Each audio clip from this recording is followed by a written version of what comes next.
Welcome to the MAPcast.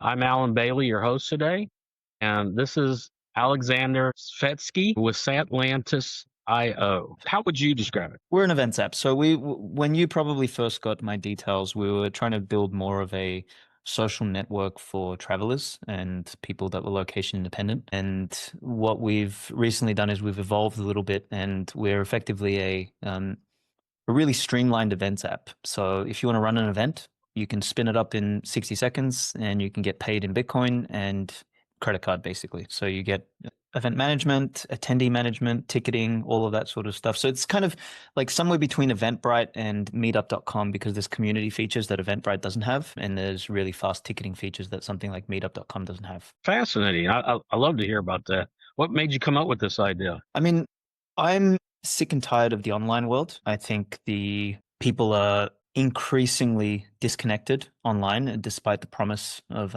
online world sort of connecting us. And for me, when we originally set out to build this product, we wanted to build a better social network. But honestly, like, the attention economy is saturated, and no one's going to take over Instagram, TikTok, or Twitter. Like, those are just too strong. So we sat back and we thought, okay, let's not go and try and mess about in that space. Like, what are the trends that are upcoming, and where is the world moving? And I'm convinced that the attention economy, as I said, is saturated with content, with AI slop, with ads, with just noise, basically. And, it's not going to go away. The attention economy will be strong for decades and centuries to come. In fact, it'll be always there.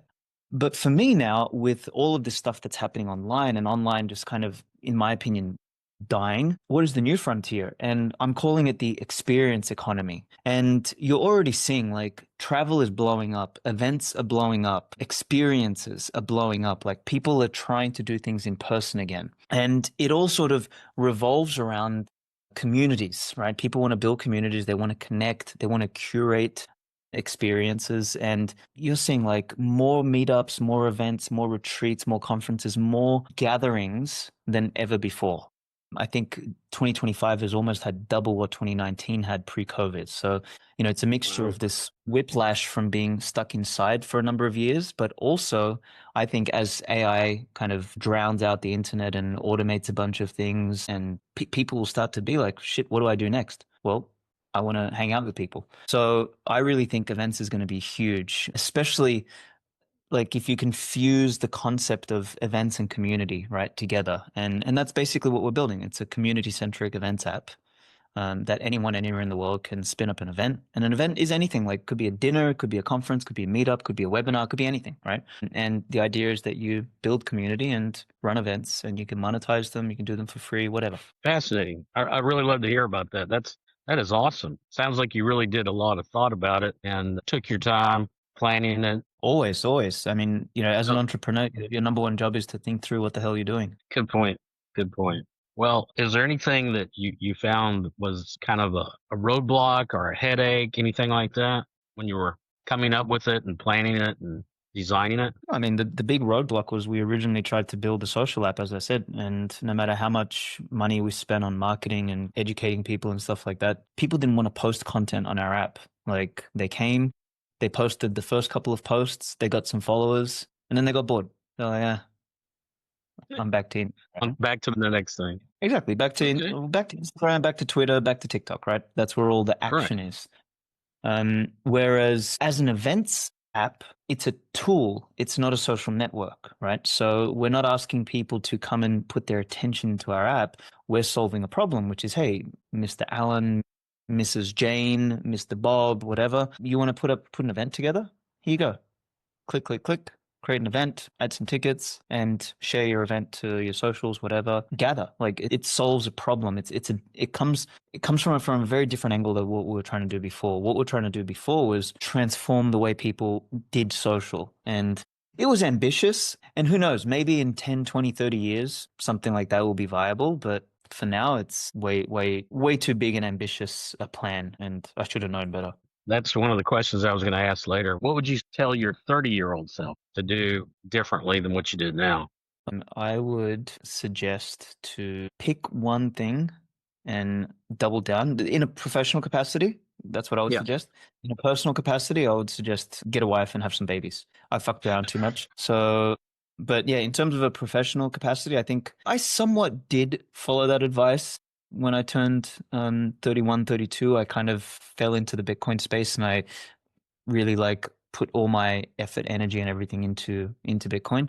Although arguably I may have done too many things in the space. Yeah, I think I would reinforce the benefit of really compounding around a single thing. Great answer. Great answer. Thank you. So back to your business. What is your growth strategy and how has the trends that you're seeing impacted your business growth strategy? Well, we don't have much of a growth strategy at the moment. Right now, the strategy is build the fucking product and make it work and make it really delightful. I guess we do have somewhat of a growth strategy, which is going to communities, events, event organizers, and stuff like that, and showing them a better tool, onboarding Hmm. them onto, and getting them to experience how much better it is to run an event on our app as opposed to Eventbrite or Meetup.com or something like that. And for us in particular, the specific angle is the fact that we have Bitcoin native payments, which means we can really tap into all of the worldwide Bitcoin communities that are out there. And there's many, many, many of those. And there's many conferences, there's many movements, many communities, and we give them something that is just not available elsewhere. So it makes it a compelling pitch. Once we dominate that space, then we'll start going adjacent and we'll start going after the longevity communities, this and that, and we can show them how easy it is to spin up an event, get paid, and basically keep all your money as opposed to what Eventbrite Right. does, 7, 8, 9, 10% of your money. That's a great idea. So it sounds like when you're testing your product, you actually use actual customers. You're not doing it just internally. Yeah, and I think the go-to-market strategy is actually one in which we are using the product, not marketing the product, right? Like it makes much more sense for us to put money in literally partnering with events and being the events app as opposed to um, spending Instagram dollars, for example, telling the world about we're an events app, you should come and use us. So there's like direct go-to-market is usage of the product. Terrific. What does a typical day for you look like? Oh, fuck. Get Or up in the is there a morning. typical day? Yeah, it's just work, work, work, work, work. I try and do anything that involves extra thinking. I do on in the morning, and then I try and keep some days more clear. So Tuesdays and Thursdays generally as clear as possible, so I can do deep work. And yeah, my days basically just get mired in all of the shit that I have to do, and it's a lot. What's working really well for you right now? I guess I'm harder than myself on most. I don't think anything is working exceptionally well right now. I think so much can be done better. It's the stuff that is probably going a little bit better than others is anything that is entirely under my domain where I've got like full control of it. But yeah, that's a good question which I don't have a really good answer to because so much is shifting and in the works and Hmm. needs to, and in my opinion, just needs to improve. It's not at the standard that I expect. Yeah, you do sound like you're very hard on yourself. That's good, though. That's good. I guess my next question from that, then, listening to what you're saying, is what's the most frustrating point that's keeping you up at night? Probably two things. One is we're a Bitcoin centric company, which means that we hold a bit of our treasury in Bitcoin, and we kind of, if the Bitcoin market is going well, people want to invest, and when it's not, they don't want to do shit.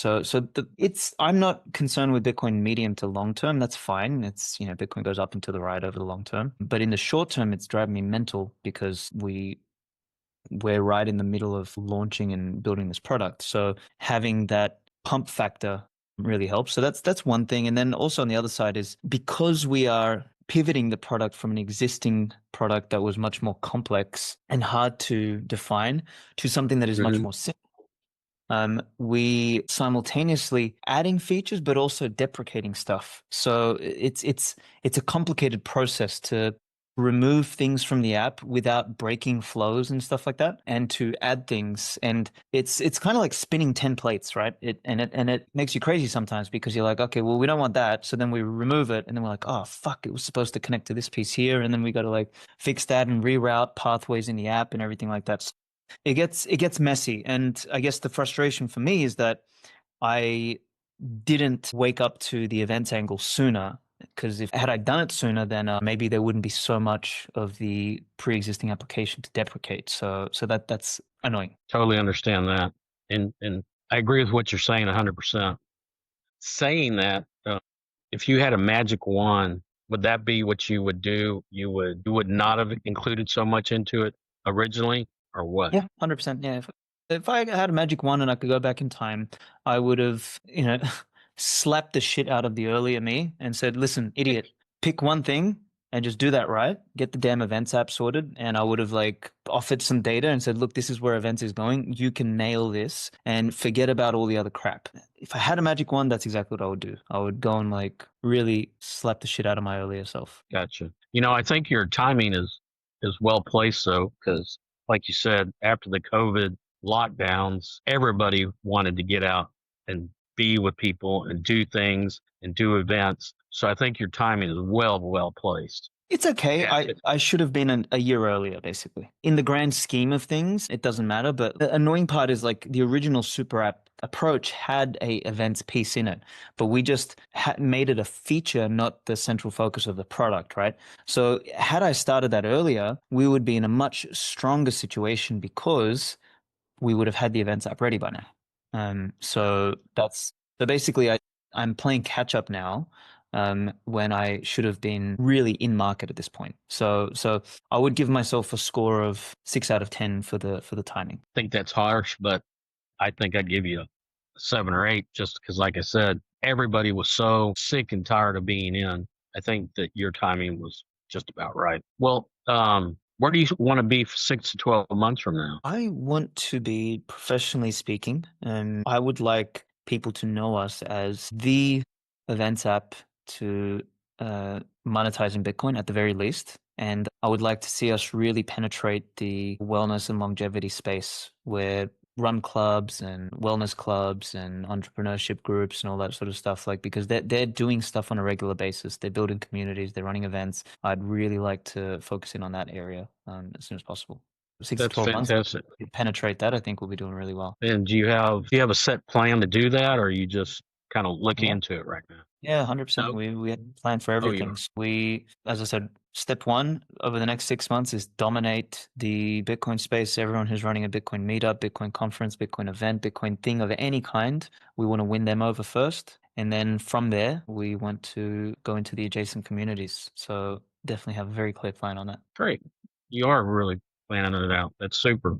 Some of the people we talk to just think it's almost a wish and a prayer, So that's good. I'm glad to hear that. Is there anything that you think would help you get to those goals quicker? More capital. Isn't that true of everything? Not always, actually. Sometimes more capital hinders you. We're in a unique situation, which is we have found some level of not product market fit, but product segment fit. So now we just need to pour a little bit of capital onto the operation so that we can put a bit of fuel on the fire, right? Like, we've got our first customers starting to use us, so we need to extend the runway and move. It actually would have been a hindrance if I had more capital 6 months ago, because I would have burnt it all on the bigger idea, right? On the social network bullshit. Now that we've sharpened, now's the time for capital. Gotcha. Is there anything that you would like to tell the audience about? Other than people trying it out, I'd love people to check it out, spin up an event, and give us some feedback. We have a whole events marketplace on there as well. If you're someone who is looking for things to do around the world, you can actually see there's hundreds of events already on there. So you can check it out and get involved in some capacity.